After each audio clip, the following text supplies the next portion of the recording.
कि जरूरी क्यों है कि अगर एक औरत अपने शोहर के साथ तलाक हो जाता है तो उसे दूसरे से थर्ड पार्टी से शादी करना जरूरी क्यों है पहले शोहर से वापस करने के लिए? ये सवाल है। सवाल अभी दोहरा है, जवाब दे रहा हूं मैं। ये लोगों को गलतफहमी है कि अगर मियां बीवी का तलाक होता है और अगर वो फिर से शादी करना चाहते हैं, ये गलतफहमी है लोगों की कि उसको तीसरे से शादी करना फर्ज है।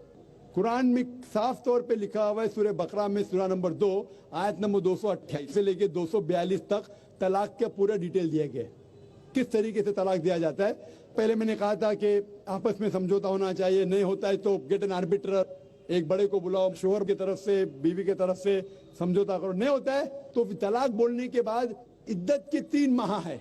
कुरान में लिखा है सूरह बकरा सूरा नंबर 2 आयत नंबर 228 के 3 माह, 3 महीने, 3 menstrual cycle is the period of इद्दत। 3 महीने के बाद द डिवोर्स इज कंप्लीटेड। लेकिन 3 महीने के दरमियान अगर मियां बीवी वापस में रुजू होना चाहते तो हो सकते, तलाक नहीं होता है। लेकिन अगर 3 महीने तक रुजू नहीं होते और अलग हो जाते और 1 साल बाद उन्हें ख्याल आता है अरे हमने गलत किया, हम फिर से शादी करना चाहते, तो कुरान की आयत है सूरह बकरा सूरा नंबर 2 आयत number 232, do not prevent the women from marrying the former husband. आप औरतों को अपने पुराने शोहर से शादी करने से मत रोकिए। तो वो औरत फिर से अपने पहले शोहर से शादी कर सकती है, लेकिन नया निकाह नया मेहर, न्यू मैरिज न्यू मेहर। No no no, what you are saying is a misconception. I come to it. लोग समझते हलाला की जरूरत है, हलाला जैसी कोई चीज कुरान में है नहीं, मैं उसके ऊपर आऊंगा। लेकिन फिर से शादी करने के बाद फिर से इन लोग जिंदगी बसर करते, 3-4 साल बाद फिर से कुछ ना इत्तेफाकी होती है, फिर से तलाक। वही तरीके से समझौता करो, बड़े को लेके आओ, तलाक बोलो, 3 माह रुको, फिर जाओ। फिर से 2 साल बाद याद आता है नहीं वापिस से रहेंगे, फिर से शादी कर सकते, फिर निकाह, फिर मेहर, फिर से झगड़ा होता है। फिर तीसरी बार अगर तलाक होता है तो अल्लाह ताला फरमाते सूरह बकरा सूरा नंबर 2 आयत नंबर 230 में कहते कि तीसरी बार अगर तलाक देंगे तो फाइनल। इसके बाद आप फिर से मियां बीवी ने, जब तक आप थर्ड को नहीं मैरी करे। इसमें क्यों?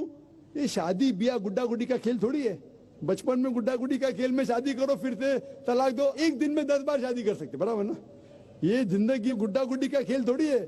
3 महीने लगता है तलाक के लिए, इतना टाइम लगता है। प्राइवेट मीटिंग, फिर बड़े लोग से मीटिंग, फिर 3 माह, फिर जुड़ो प्यार से, एक दूसरे पे कीचड़ मत उछालो, फिर शादी करो। मैंने मेरी जिंदगी में किसको भी नहीं देखा जो सही तरीके से तीसरी बार तलाक हुआ, मैं देखा नहीं अभी तक के। 1 बार हुआ देखा होगा, 2 बार, तीसरी बार तो देखा ही नहीं मैं। ये अगर आप गुड्डा गुड्डी का खेल करते तो फिर 1 बार आपने रिजेक्ट किया, 2 बार रिजेक्ट किया, 3rd बार फाइनल, फिर आप दूसरे से शादी करो। आप प्लान नहीं कर सकते, आप दूसरे से शादी करो और रो।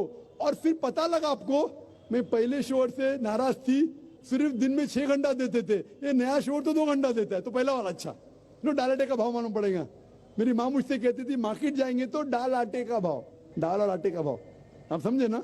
तो हो सकता है क्या, मालूम पड़ा मैं मेरे शोहर से झगड़ा करती थी, वो बीवी कहेंगी, मालूम पड़ा का नया शोहर तो पुराने वाले से बदतर है, आप समझ रहे ना? और फिर अगर नए वाले से डिवोर्स हुआ, सेम तरीका, आपस में समझौता, प्लानिंग नहीं। अगर प्लानिंग करेंगे कि एक रात तुम्हारे साथ सोऊंगा और फिर तलाक देना, ये हराम है, आप समझ रहे ना? ये कुछ लोग करते हैं, मैं जानता हूं मुस्लिम माशरे में, वो हराम करते। प्लानिंग करना, तुम्हारा शोहर बनूंगा, एक रात बाद तलाक दूंगा, फिर तुम शोहर शादी करना, ये हराम है। कुछ लोग करते हैं, गलत करते, कुरान में ऐसा नहीं लिखते। तो अगर तीसरी बार तलाक के बाद या पहली तलाक के बाद भी, पहले बार तलाक दिए, दूसरे से शादी किए, फिर पता लगा सही नहीं, तो वापिस जा सकते, आप समझे ना? तो ये जो है जरूरी है थर्ड पार्टी के पास जाना, अगर 3 बार सही तरीके से तलाक हो तो इस्लाम में इतनी छूट है माशाअल्लाह, और इतना सही मजहब है, it's the most practical way of life. Hope that answers the question.